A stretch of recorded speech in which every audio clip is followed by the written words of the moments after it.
তোমরা কি জানো সবথেকে প্রথম কোন দেশে নিউ ইয়ার উদযাপিত হয় আর সবথেকে শেষেই বা কোন দেশে নিউ ইয়ার উদযাপিত হয়? পৃথিবীর মানচিত্রকে 24 টাইম জোনে ভাগ করা হয়েছে, কিন্তু এই লাইনগুলি সোজা না, এই লাইনগুলি বর্ডারকে পার করে, আর এগুলোকেই বলা হয় ইন্টারন্যাশনাল ডেট লাইন। এখান থেকেই ক্যালেন্ডার লিখিত হয়। এবার প্রশ্ন হলো, কোন দেশ এই লাইনের সব থেকে সামনে আছে? উত্তর হলো কিরিবাটি। এখানের পপুলেশন মাত্র 1,20,000।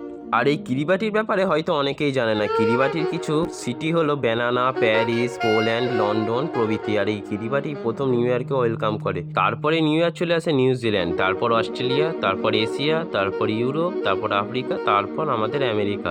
আর সর্বশেষে নিউ ইয়ার উদযাপিত হয় একটি ছোট্ট দ্বীপ আমেরিকান সামোয়া। আর এখানে একটি ফানি জিনিস হলো, এখান থেকে বর্ডারের ওই পারে মাত্র 70 কিলোমিটার দূরে রয়েছে সামোয়া। তার সাথে আমেরিকান সামোয়ার 25 ঘন্টা সময়ের ডিস্টেন্স। তাই কেউ কেউ প্রথমে সামোয়াতে নিউ ইয়ার পালন করে, তারপরে আমেরিকান সামোয়াতে এসে আবার নিউ ইয়ার পালন করেন।